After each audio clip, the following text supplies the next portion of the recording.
Today I'm going to talk even more about trekking poles. I talked a whole bunch about trekking poles in my last video. My last video was pretty much why to use trekking poles, and this one's going to be about how to use trekking poles and just everything about trekking poles in general. These are my current ones. These are the Black Diamond Alpine Carbon Cork, I believe is what they're called.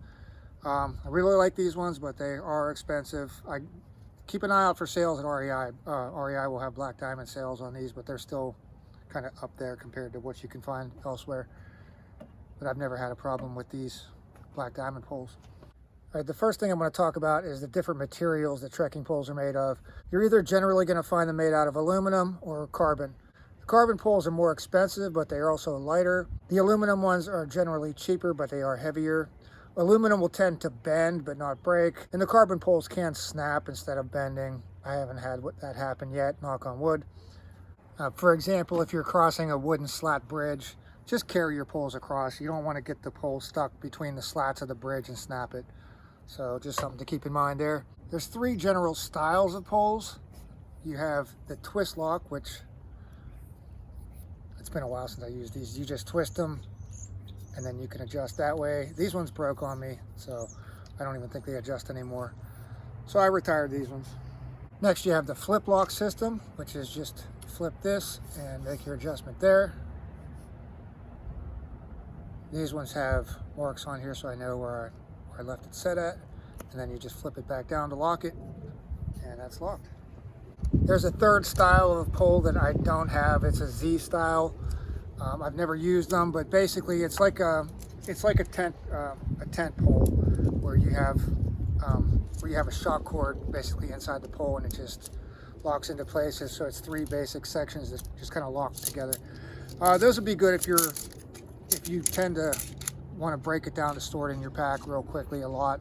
I don't do that. I never adjust mine. Mine are pretty much set it and forget it, and I just leave them at the same height all the time. Even when I just throw them in my car the same way. The different parts of the pole, I'm going to start right from the end here. All right, I'm going to go right from the bottom of the pole and start from there.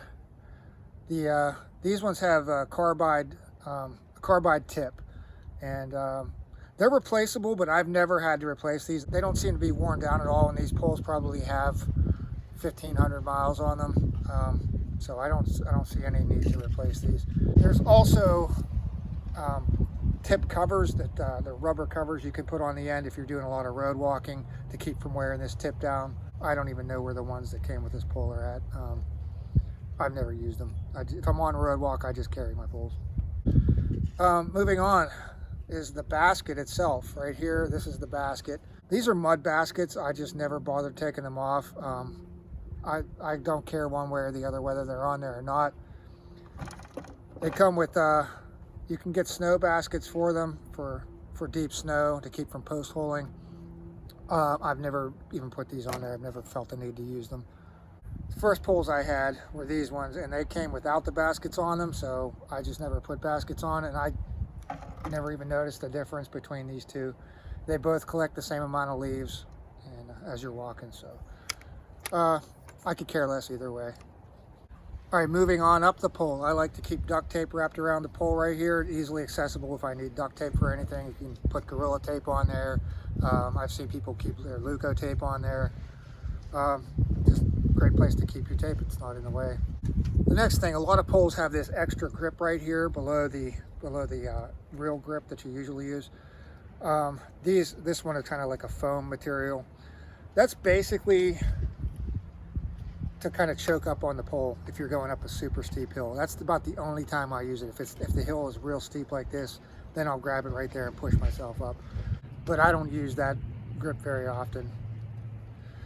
The next thing is the actual grip itself. I'm not too much of a stickler for what kind of grip. There's three basic kinds of grips. There's the cork like this one, there's a rubber grip like this, and there's a foam grip like this one. This one also has the foam all the way down to the lower grip. If you're using the poles correctly with the straps, I don't really think they make that much of a difference. Some people are particular about that, but I don't really think it matters, to me anyways. When I found out the correct way to use the strap, it made a huge difference, so I really recommend using the straps. Don't cut them off, use them and use them correctly. You don't want to put your hand down this way. Okay, that's pretty much useless. what you want to do is you want to come up through the strap and then grab the pole like that. So this should be going across your hand like this, and your palm should be like that. So basically what that does is that puts all the weight on your wrist. The only thing that's really touching the grip itself is these two fingers, and they're just kind of guiding. They're not even really gripping the pole. If you're gripping the pole, your hand's going to get tired. So this is the correct way to do it. Now you'll probably have to make an adjustment with this strap to get it to where it's like that when you put some weight on it. Another thing is a left and a right pole. That's pretty much just for the strap itself. I took mine and I color coded. I just used some red Sharpie on this one here to differentiate left, because it's easier than reading the L on here and the R on this here.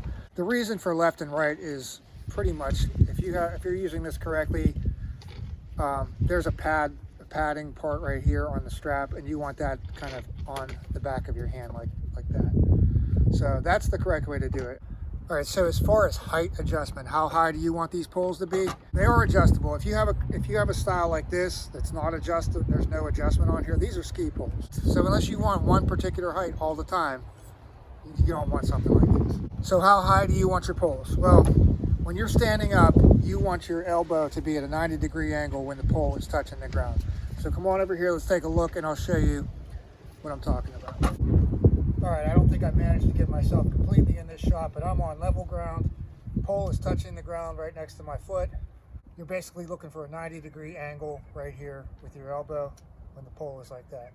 Just doing this on level ground. And that's pretty much what you want.